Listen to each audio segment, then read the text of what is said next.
I only go to grocery stores for the Yeah, last, that's like, what I do. yeah, that's the only place I've been. That's my fun. But You're going to grocery stores more often than you used to because it's the only way you can get out. Well, actually, no, I can't even do that because I don't want to go out more. So, like, once or twice a week. Yeah. We do take a lot of walks, though. Yeah. It's really, it's like a nice mindful practice to like notice things that you hadn't noticed. And walking around our neighborhood, I realized I've lived here for about 15 years and haven't noticed the flowers. I haven't noticed, you know, other people's like architecture. And so it's been, it's in a way, it's forced, you know, just the world to slow down and to kind of observe what's going on internally and really what's in your environment. So in a way, I know it's nice to find a balance of being able to connect with others at the same time, but being able to connect with yourselves is kind of, it's a new thing. It is a new thing. And it's pretty wonderful, isn't it? I mean, that's the one, there is quite a lot of silver linings that are emerging out of this thing.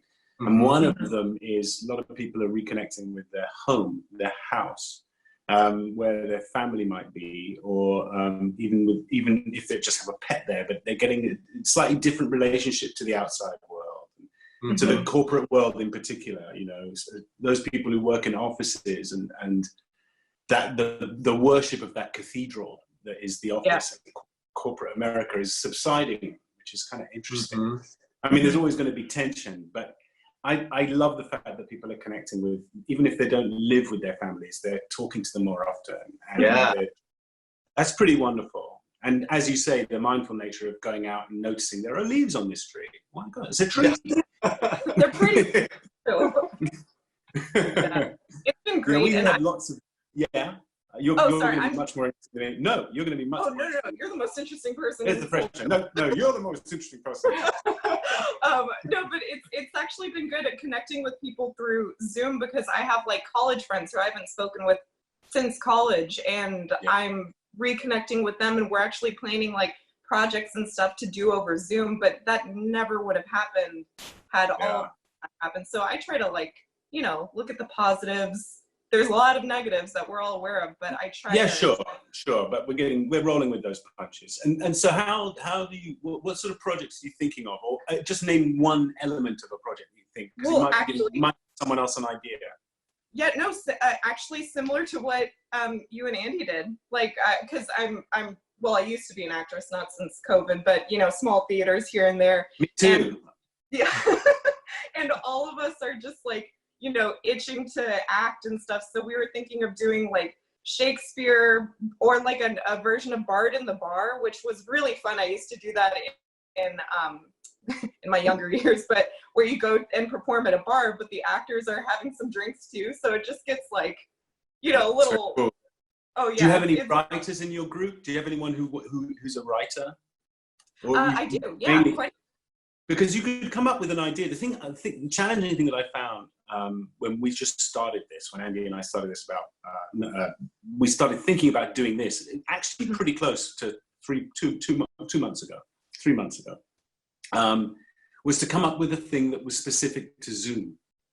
Because the constraint of being in boxes is actually really challenging. And I know that Matt had to think about that, and he came up with really interesting solutions. And when you're trying to imagine people in the same room, but you're actually not, it gets a bit more complicated, and you're asking a lot of the audience unless you've got something amazing happening. So I think it's a good opportunity to think of an idea that you think would work. And I mean, you know, there's a million eHarmony dating sites and those sort of things. You know, you could do a drama of someone, you know, a serial dater. Or you could do, I mean, there are all sorts of different things where people are actually supposed to be somewhere else and or yearn to be with each other. Or I don't know, but I'm just thinking if you can tailor it to Zoom, it probably has some legs. Yeah, that's true. And I'm trying to get him to do like a two-hander, just he and I. He's not an actor, but he's very good at when he's helping me with lines. So I'm trying to get him to do a play. Well, he looks like an actor. I know. Everyone's so disappointed. Oh, therapist. I'd say a lot of the stuff that you know, I've talked about exercises or interventions that I do in therapy with kids and families. And she's like, I did that in theater class. So it's really about empathy. It's like being able to put yourself in somebody else's shoes and experience what they experience. And it's cool to see how the worlds align, you know, acting, therapy, and I mean, it's a really terrific thing to get kids to do. I happened to be, when I think I must have been 15 or something like that. We had really, I went to a boarding school, so, and it was, I was lucky. There were some really terrible ones, but this one was pretty good. And it had about, it took all the coloured and students from all over the world, mainly kind of ambassadors' kids, or, you know, people who came to work in England and they just didn't have anything, they came out of Africa like I did. I didn't have anywhere to put their kids. I went, oh, well, it seems like all the other folk are going to that school, so let's send our kid to that school too. So we had a bunch of different cool people. But we had an inter-house. Everyone was put in houses. That's how the structure is. So 60 kids in a house, and they're on different floors in the school. So I was in Lodge House. That was what it was called. There was someone, the Tower House was the floor beneath us, etc., etc. And we had an inter-house theatre competition. That's how, so we would have to we had a whole semester, a whole term, we called it, to put on a play. But we had to conceive of the play and put it on in front of, and then this whole school would judge it. And one of the things I did that I think we did Willy Wonka's Chocolate Factory, my house. I got to direct it. What the kids really liked to do was becoming a machine. So the chocolate making machine. Yeah. One kid would pretend to be the kind of lever, and an Oompa Loompa would push the kid left and right. And when they pushed it left and right, another kid would like lean out and deliver a piece of wrapping. And all these kids worked together to make a machine, and it was really cool. I think that's a really good way of getting kids especially of a certain age, to enjoy doing things together, teamwork and stuff like that. Yeah. Especially when they don't have the words for it, being able to act it out and you know, use their body, and, you know, like music and art and drama is, I mean, that's the way to do it. I specialize in play therapy with kids, and you use a lot of those types of interventions because, you know, you don't have the words to get to process what's going on, but you can make sense of it through art. What's your first, do you ever dream about what's going to be the first thing you do when this whole thing wraps up? Have you even dared to dream about that? Oh, just be with our friends, like them. Like we're, in case you couldn't tell, we're very social people, and we miss our friends so much, and seeing them over Zoom helps, but we're always the ones to like have parties, and like we all go to conventions together, and we can't do that. We're probably all gonna have like a big event once we're safe, of course. A big. And go to Disneyland. Go to Disneyland. Yeah. Absolutely. I can see. Yeah, I'm really excited about that idea. So, okay, what do you like to? When someone says after 2 weeks of just eating kind of ordinary meals and just making do because you're busy schedule or whatever, that tonight or tomorrow I'm going to make this. What's the thing that both of you go, yay? Actually, well, I don't know. Is there anything that you like? I buy a bunch of meat and just like make all of the meat and freeze it, and then I'll make different dishes based off of the like meats and add like the vegetables and stuff like that. It's the breakfast. Really good idea. Breakfast. Oh, that's the thing that is. She started to make. She did like eggs Florentine. Eggs Florentine. Oh, I love eggs Florentine. It was amazing. Yeah. So hello. Hello. It's lovely to meet you, and welcome to our crazy club of lunatics. Yeah, I've noticed. Thank you very much for doing that play. It's just amazing, really. I woke up like at 4 a.m. here Tuesday so that I could watch it, and it was amazing, really. Oh my! Where are you? Riga, Latvia. It's in the Baltics. Yeah. Absolutely. It's next to Lithuania. Yeah. Yes. Right? I might be wrong. I would say, I don't know, don't know what to say. Sorry. I love that part of Riga. Is one of the most beautiful cities, by the way. It's I landed in the airport on the way to Vilnius. Oh. I thought it was just really lovely, that place. I mean, I saw it from above, in the air. You live in a beautiful country.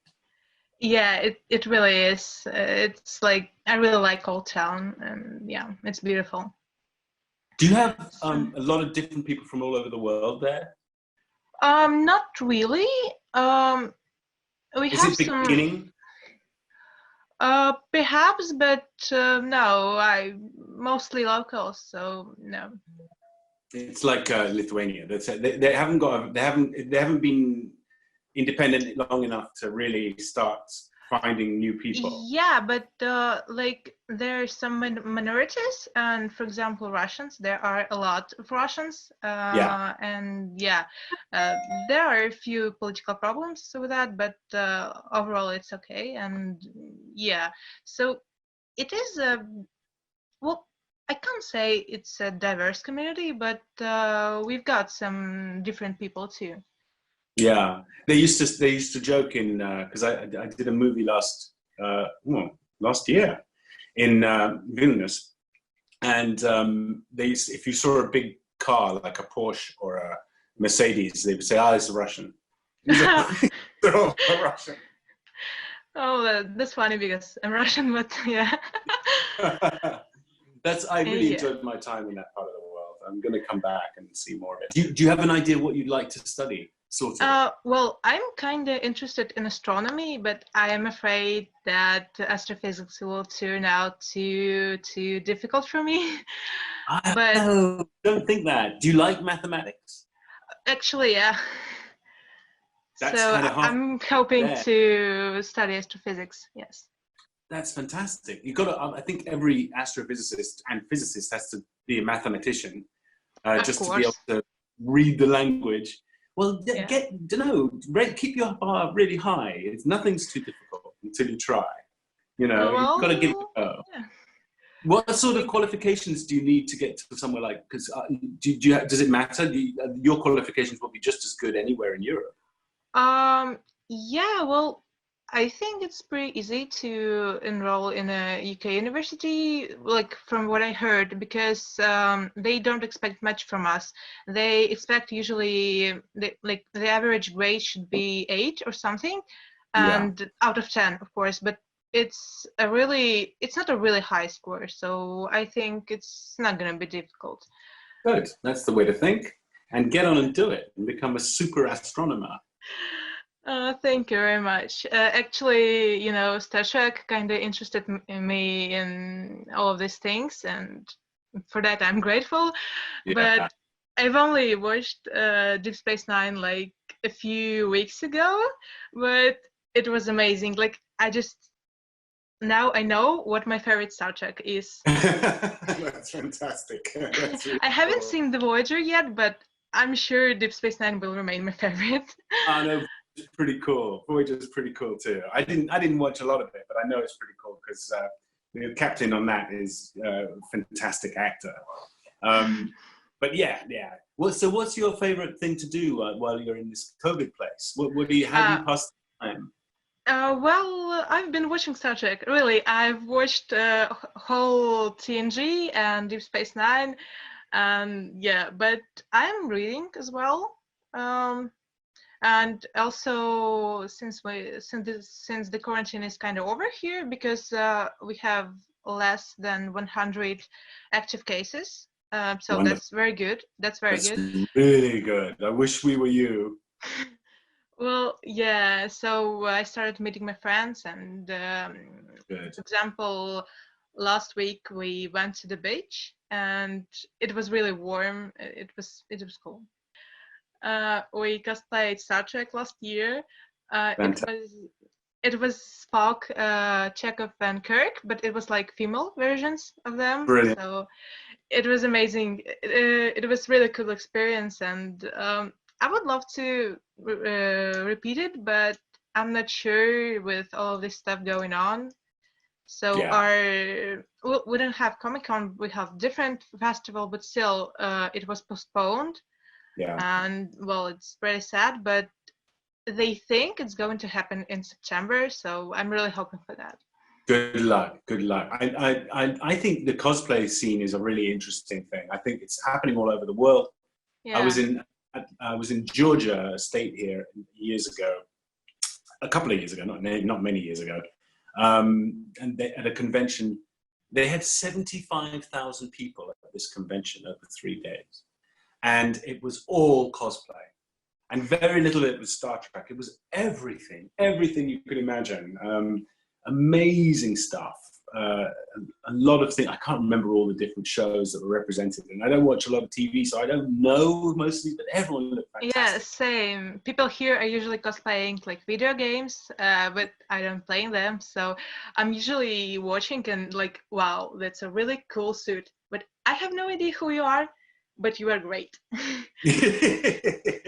It's like I think it's like the nearest thing I can equate it to, the nearest thing I can compare it to is the 1960s, and when I was born, but I didn't see anything. But the hippie movement, and everybody had long hair and beads and feathers, and they just dressed like as the way their imagination told them to, and it was a kind of movement of peace, love, and harmony. And I think the cosplay scene is a bit like that, although it's probably not entirely the same. But it just reminds me of the same vibe.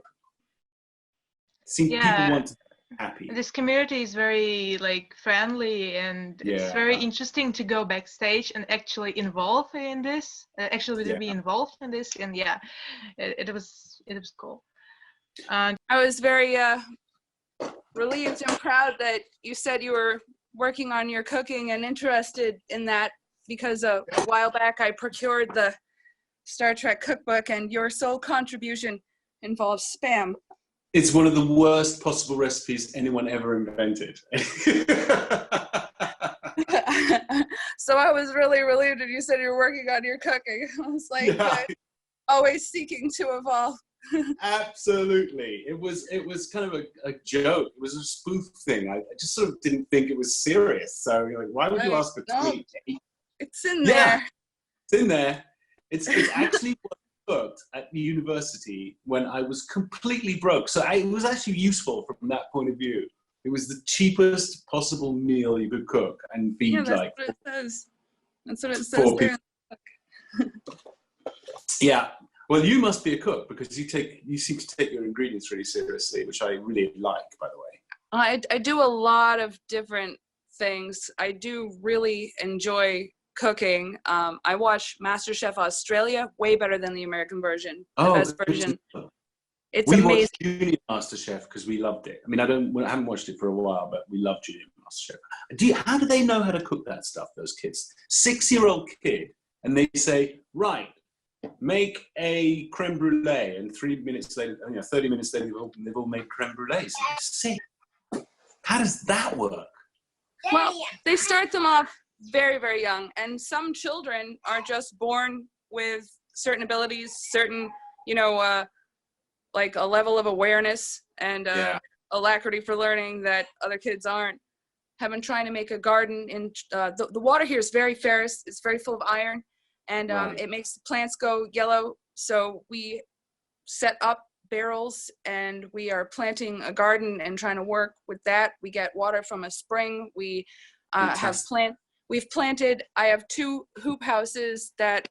Let me just pull these baby plants away. So staying busy is the short answer of that.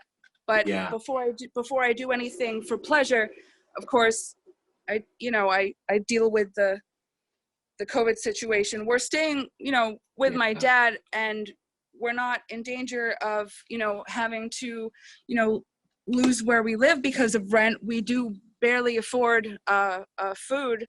I'm trying to do what I can. I don't know if you can see down there. Oh yeah, that's a lot of work. Those are 2 hoop houses. New Hampshire is, as Stephen King says, rocks are always in season. All of New England, all rocks. You try to do a garden, even in Massachusetts, rocks. So we de-rocked 3 feet down. I think that's about 500 square feet. That's fantastic work. That's really fantastic work.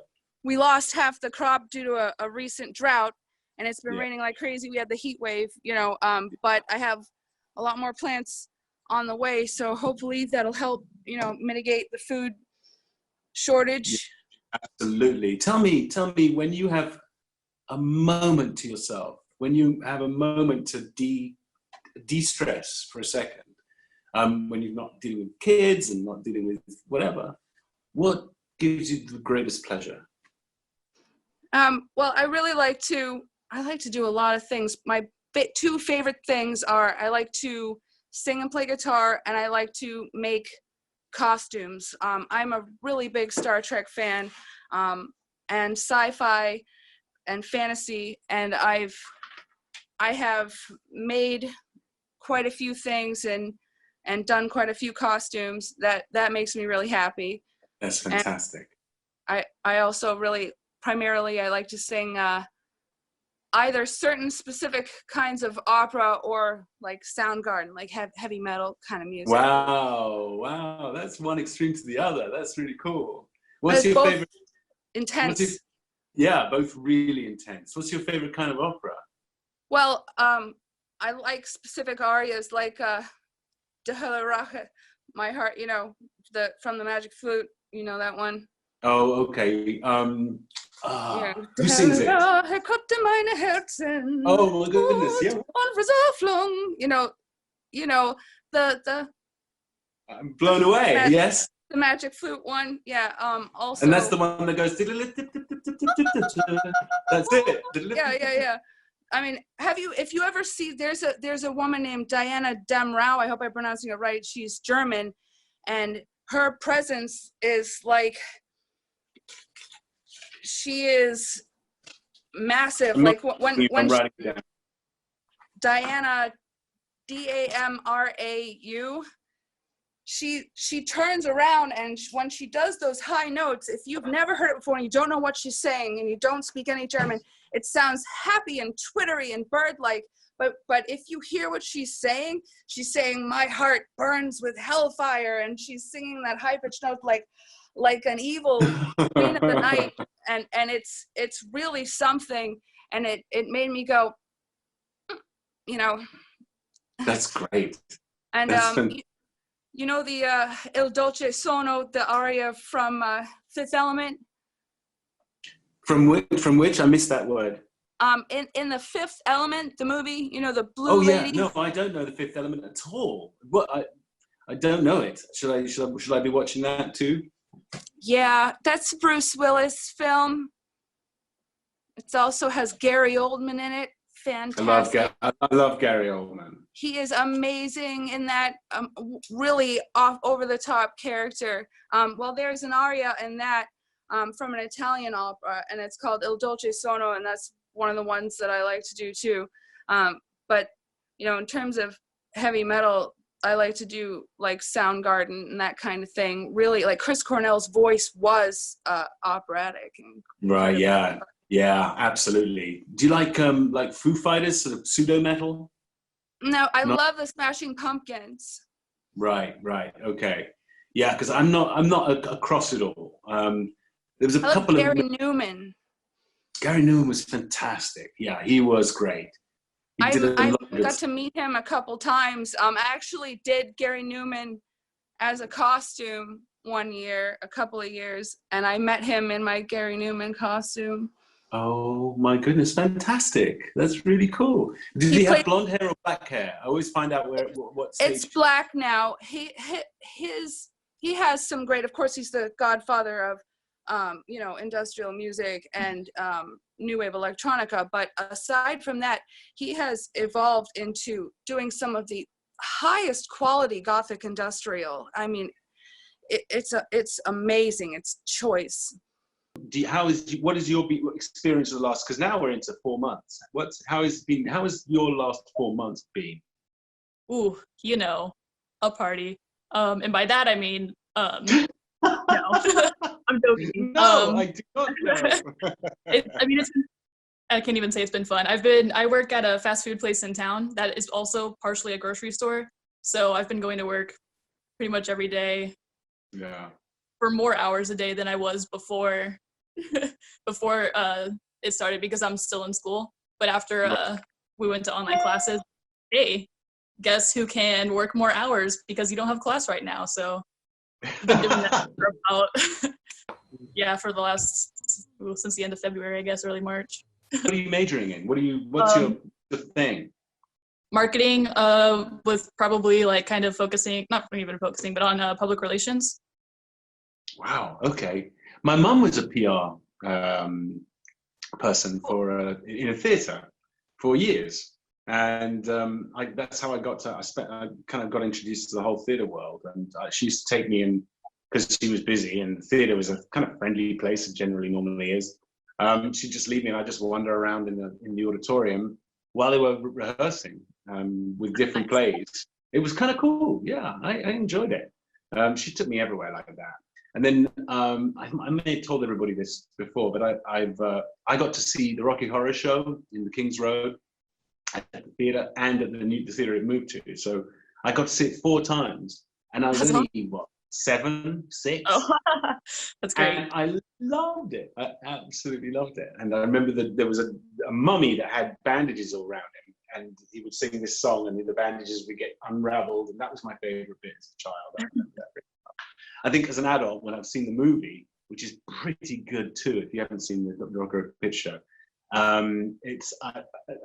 realize that's not the best bit. There's a lot of other nuanced things happening in that film that I missed on stage, surprisingly. I think you're one of our heroes, by the way, because anyone who works in a store, right from the very beginning, I mean, now people recognize it, which is thank goodness. But back in the day, back in March, back in April, when the people in my local grocery store didn't have any protection, they had no idea, we didn't know enough about it to go full cock on that. But all that risk they took to make sure that we got our sausages is ridiculous. So thanks for that, and thanks to all your colleagues. But I'm kind of interested in what you do to decompress, because if you love social life, and you live alone, what is it that gets you to a peaceful place and you go, I can do this for another week? We'll take it week by week. Yeah. Well, first off, I take 2 days off a week in a row, so I can deal with it. Do that. Which is Thursday and Fridays, so that's why I can finally come to one of these. My friends and I, in the beginning, were more steady about meeting on Facebook Messenger, like video, which is nice because we used to see each other like every day in person, and now we're like, peace out. Yeah. But usually, so I took up. Okay, I was trying to make sure I had it. I'm a writer, fanfic writer a lot usually, so I've been doing way more of that because I've had time in between like work and nothing and like staring at my wall.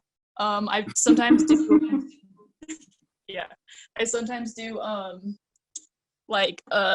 just show you. I don't know if you can see it, but I started painting like things for fun, and this is my favorite one because it says cool. A little wrath, and it's from a fandom that I'm in, the Adventure Zone fandom. But things like that, like just it's a mood right now, so it's like things that it's really nice to just kind of like unwind and like paint, even though it's not like I'm not like a drawer or an artist by any means, but like I had fun. And it's great fun. It is. I completely agree. Yeah. It's great fun, and the same goes for singing, and same goes for cooking. Anything that you find fun can't be taken away. It's just fun. Cooking's a little more expensive, but that is still, you can do things that. I mean, I love singing. I'm not a very good singer. We do karaoke. My wife and I every now and then, and it's hilarious. But it's the uncoolest thing in the world. But we put on YouTube, and we have microphones, which I bought, by the way. And we sing with a glass of wine, and it just makes us. It makes her particularly, because she has a stressful job. I'm completely unwind, and it's really good fun. So nice. I completely get that. Anything, and you don't have to be good at it. That's not the point. The point is doing it, jumping in with both feet. Like I took up the drums to try and help my friends like with their band, and I'm not great. But it's fun. Like that's how the Beatles happened. You're in an interesting place because it looks like you might be in an office. it's from The Office. Yeah, I try to put myself in the right, I don't know, word for the, the term, but I'm picturing That's very myself cool. as Dwight. You are definitely the first person whose work or maybe not. Maybe other people have talked to me from work, but I can tell. It's like you could be in a police department or something. Yeah, or something like that. Yeah. So where in the world are you? So right now I'm in upstate New York. I go to school there. So I just basically stranded in school because I still want to, go back to school. So I'm just staying locally, so I don't have to have all the quarantine and travel restrictions. Absolutely. Do you normally go somewhere else during the semester, the vacation? Yeah. So usually I would go back home. So I'm from Beijing, actually. I'm here studying abroad, getting my degrees. But now the plane tickets are so expensive, and traveling is just so much stress, and it's just not safe. Wants to get on a plane right now or go through an airport. It's now that and all the quarantine and all those people, and it's just not good from a public health perspective. So I'm just absolutely right. Absolutely right. Thank you. And what are you studying? So right now I'm in veterinary college. So just trying to be, as Poppy said in the chat, to be a puppy doctor, but puppy doctor, or maybe a cow or horse. But hopefully, yeah. Has she been talking about you to me? Oh, really? I don't know. I know it was a question. Has she been? Okay. Is she here today? Yes. Actually, Poppy is here today, and we've been chatting on and off on other social medias, and it's pretty nice. Veterinary college is one of the hardest. It's one of the I know I've got a friend who is a vet. The initial piece is the initial study, at least in Britain, is longer than being a doctor. It's something like 7 years. It's just so strange. It's because the US do stuff differently from anywhere else in the world. In China or even in UK, you go to veterinary college right after high school, and then with the vet college in the US, you have to get a bachelor degree, and that's 4 years, and then you go to vet college, and that's another 4 year. And if you want to be a specialist, that may be another 4 years. Isn't that amazing? I mean, people love their pets, but in the worst case scenario, you've got 12 years education to go. This goldfish is dead. Exactly. Oh my God. Yeah. I'm curious about what you miss most about home, apart from family, obviously. Well, the food. Tell me about it. I'm really interested. She talked about this awesome Chinese bakery, and I've never been there, and I feel so sad. Well, it's called Sam. Hang on, I wrote it down. Okay. Of course, it's on what I've got so many different pages. You're not going to get there anytime soon. You know what? She'll write it in the chat.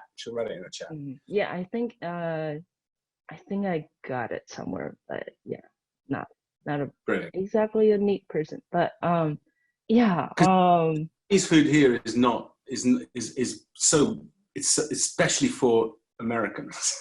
And I think especially with the menu, it's the menu you choose is what kind of protein, and it's just beef, pork, chicken, and maybe some lamb sprinkled in there.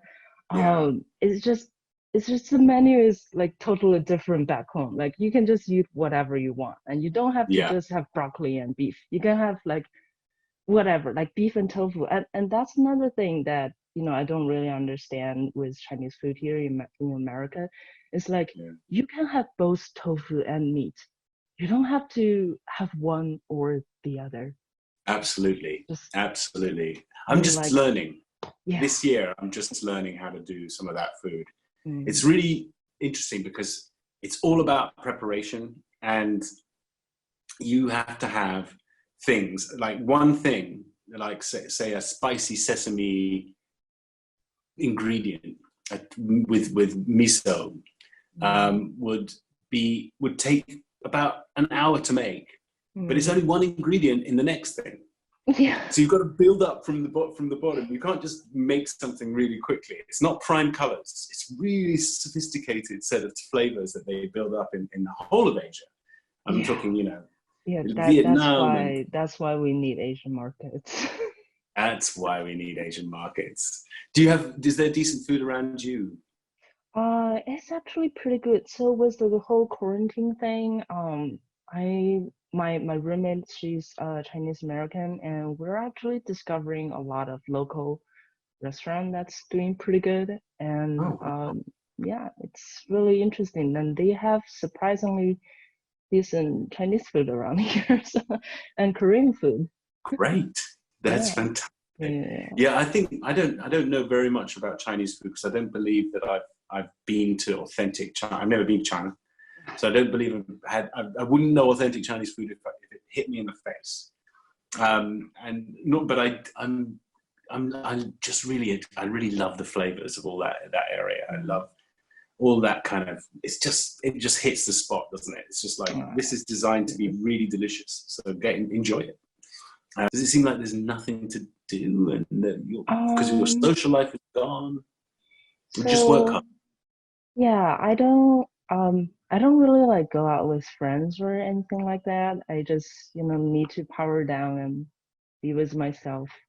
So I'm sort of okay with the whole situation. I'm also, because I'm working with like 2 animal facilities here, so I milk cows and then I take care of horses. So I at least get that part of socialization with animals. Yeah. So it's not I'm lucky here that I got paid to socialize with animals. Yeah. Do you ever get a little bit nervous, because I'm assuming you're not really big, but cows are really big. Yeah, they are. Yeah, we're trying to breed smaller cows, but they're still big. You're prodding them in places they don't necessarily want to be prodded. Do you ever get do you have a whole way of dealing with massive animals that could quite easily murder you if they wanted to by mistake? Not murder you, but kill you. Yeah, I mean, horses. 2 things horses is thinking about. One is suicide. The other is homicide. So. They do have that look, don't they? They turn their ear at you. Oh my God! Yeah. I know. I believe you. I've ridden horses most of my life. I don't do it regularly, but it's like kind of like riding a bike. When you've done it once, you're fine. But the trick is to overcome your fear. Yeah, because they will bully you. They will bully you. They will take you wherever they want if you let them. But if you dominate them, and it's not physical, it's just mind. It's just up here. You own this, and they're like, okay, someone knows what they're doing here. I had a horse that was so well trained for a movie called The Kingdom of Heaven. Back, I had such an amazing horse.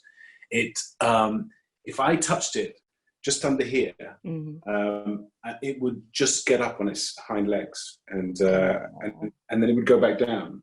And if I touched it here, if I got right above I don't know what these parts of the animal are, but I don't. It went down on one knee, so it could let you off. Yeah, so well trained. It's just amazing. And I think I just thought where I wanted to go, and it would turn that way. That's how it was that subtle. Yeah, movie horses are the best. Movie horses are. They're unbelievable. Yeah, because they ride so many people, so they're so socialized, and also police horses and army horses, because they have to stay, stop being scared, which all they want to do is run away when people are fighting. They're professionals. They're doing their job, and